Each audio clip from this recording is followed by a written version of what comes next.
Imagine stepping onto a property where one of the most influential figures in American history lived. A place where innovation and nature blended seamlessly, and where the roaring 1920s met the quiet hum of the Ford Model T. Today, we're exploring the Fairlane Estate, the grand and historic home of Henry and Clara Ford, right here in Dearborn, Michigan. This estate isn't just a house. It's a living time capsule of the Ford legacy, complete with stunning gardens, a private hydroelectric dam, and a home designed with the same ingenuity that revolutionized the auto industry. This estate isn't just a house. It's a living time capsule of the Ford legacy, complete with stunning gardens, a private hydroelectric dam, and a home designed with the same ingenuity that revolutionized the auto industry.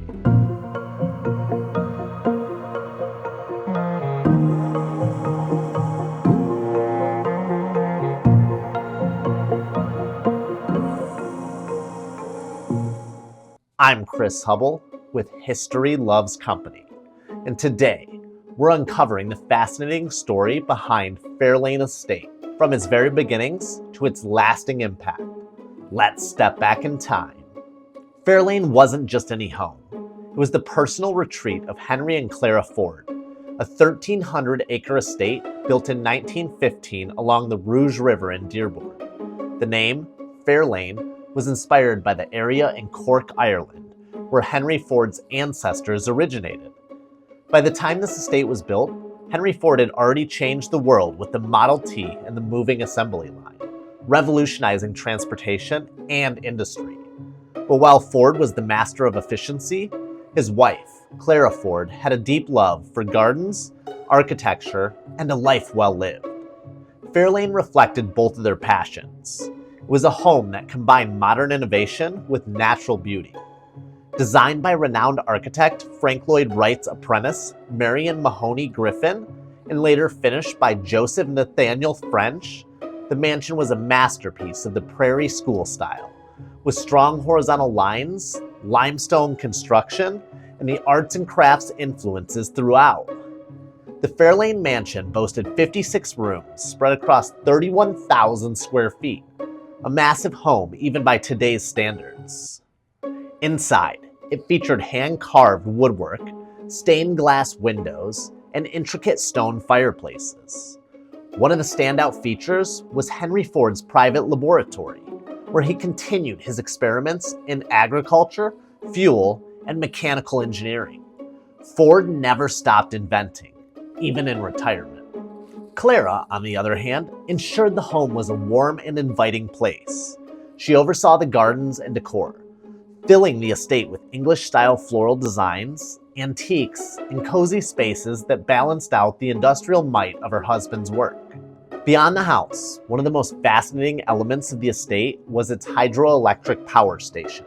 Ford, being the pioneer of self-sufficiency, didn't rely on public electricity. Instead, he built a private dam on the Rouge River, complete with a picturesque waterfall that provided sustainable energy for the entire estate. The Rouge River, which runs through the property, became a symbol of Ford's belief in using natural resources efficiently. The waterfall not only generated electricity, but also added a stunning natural element to the landscape, making it a perfect place for Henry and Clara to walk and reflect. If Henry Ford's passion was innovation, Clara Ford's was beauty, and she brought that love to life in the estate's formal gardens. She hired renowned landscape architect Jens Jensen, one of the pioneers of prairie-style landscaping, to design the grounds. The result? A breathtaking mix of rolling meadows, woodland paths, and perfectly manicured gardens. Fairlane features the Rose Garden, where Clara's pride and joy was filled with vibrant, fragrant blooms, the boathouse and lake, a scenic water feature where the Fords would relax, and the meadow, a sprawling open landscape meant to blend with nature. The idea was to create a sense of peace and harmony, a stark contrast to the fast-paced, factory-driven world of the Model T. For the Fords, Fairlane was more than just a house. It was a sanctuary. Henry and Clara lived here from 1915 until Henry's death in 1947. The estate saw countless visitors, including famous figures like Thomas Edison, Harvey Firestone, and President Warren G. Harding. Despite his wealth, Henry Ford lived simply at Fairlane. He was often seen walking the gardens, reading under the trees, or tinkering with his Model Ts in the garage. Clara, on the other hand, played a key role in philanthropy, using Fairlane as a center for community and charity work. After Clara Ford passed away in 1950, Fairlane was donated to the University of Michigan and later became a National Historic Landmark. Today, the estate is undergoing restoration to bring it back to its original 1919 appearance.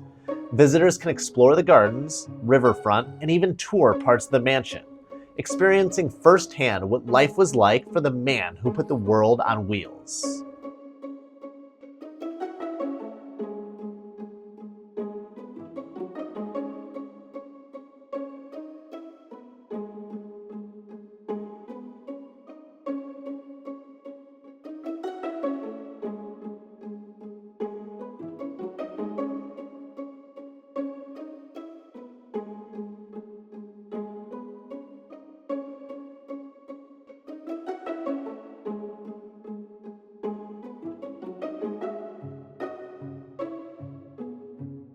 The Ford legacy lives on in Fairlane, not just as a house, but as a monument to innovation, beauty, and a simpler way of life. So what do you think? Could you picture yourself living at Fairlane back in the early 1900s? Henry and Clara Ford built more than a home here. They built a legacy that continues to inspire automotive enthusiasts, historians, and architects alike.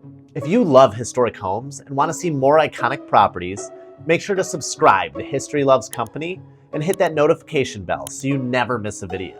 And if you're looking for a historic home of your own, I'd love to help you find the perfect one. Reach out to me anytime at 248-568-6030. And for financing questions, of course, ask my guy, David Wexler at Union Home Mortgage. You can find his info in the description down below. As always, thanks for watching, and remember, every home has a story. Let's discover yours.